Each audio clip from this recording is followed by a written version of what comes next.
China hits back at U.S. over South China Sea takeover claims.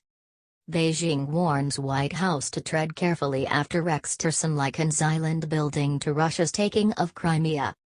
China has warned the U.S. to speak and act cautiously after the White House said it would act to foil Chinese attempts to take over the South China Sea, amid growing hints that Donald Trump's administration intends to challenge Beijing over the strategic waterway.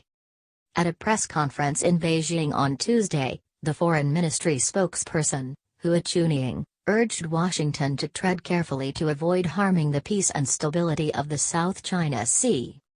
Hua was responding to comments made by White House Press Secretary, Sean Spicer, the previous day. Speaking at a press briefing on Monday, Spicer vowed the U.S. would make sure that we protect our interests in the resource-rich trade route, through which $4.5 trillion, £3.4 trillion, in trade passes each year. His comments came less than a fortnight after Rex Tillerson, Trump's nominee for Secretary of State, set the stage for a potentially explosive clash with Beijing by likening its artificial island-building campaign in the South China Sea to Russia's taking of Crimea. Tillerson told his confirmation hearing the White House needed to send China a clear signal that such activities had to stop and that its access to such territories was not going to be allowed. They are taking territory or declaring control of territories that are not rightfully China's, Tillerson said. Chinese media responded by warning that any attempt to prevent China accessing its interests in the region risked sparking a large-scale war. At his first question-and-answer session with the press on Monday, Spicer again hinted Trump's administration would take a harder line on the South China Sea. It's a question of if those islands are in fact in international waters and not part of China proper, then yeah, we're going to make sure that we defend international territories from being taken over by one country, he told reporters. Spicer declined to explain how such steps might be enforced. I think, as we develop further, we'll have more information on it, he said. Tribunal ruling undermines China's long-standing territorial claim. However, scholars who have been advising Trump's team on China policy back a more muscular military approach, primarily through a dramatically strengthened navy in the region. We've talked a big game on security but haven't really followed it up all that well with the military muscle that was needed, Daniel Blumenthal, the director of Asian Studies at the American Enterprise Institute, a conservative Washington-based think tank, told The Guardian. Blumenthal said a strong, persistent U.S. naval presence was required to back up a foreign policy that at its bottom line says that China's not going to control the South China Sea, but you can't do that without military resources. China claims sovereignty over nearly the entire South China Sea and in recent years has stepped up a campaign to cement its control over a region where Brunei, Japan, Malaysia, the Philippines, Taiwan and Vietnam also have claims. It has done so partly by transforming a series of remote coral reefs into what experts say are in effect military outposts designed to help enforce its territorial claims.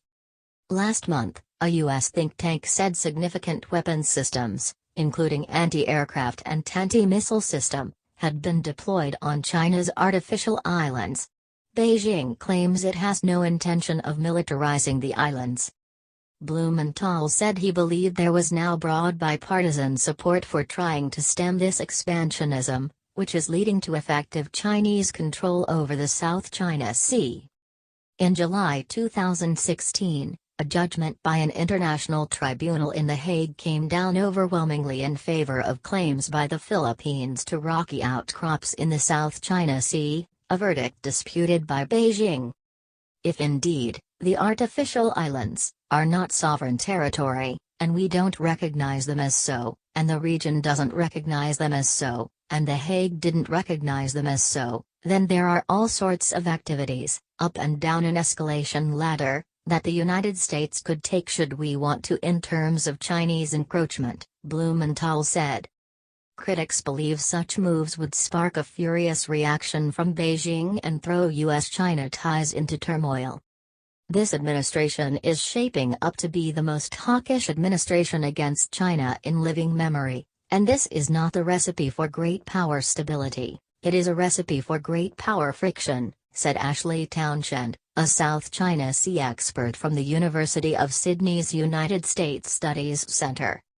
A blockade of China's artificial islands would be incredibly provocative and would almost certainly spark a US-China confrontation on the water. If the US is going to blockade China's access to territories which it, rightly or wrongly, believes are its, then we are in for a confrontation.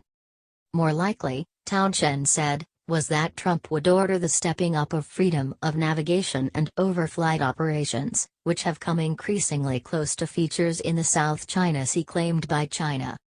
Despite fears about the direction U.S. policy towards China may take under the new president, Blumenthal argued a more robust stance from Washington could in fact improve ties.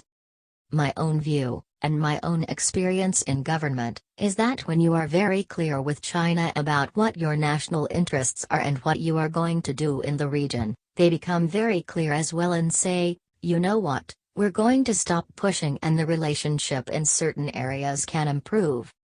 I think the most dangerous scenario was the one we were heading towards, a lot of tough talk on the South China Sea, but China continuing to encroach and the United States not really putting a lot of muscle behind the statements it was making.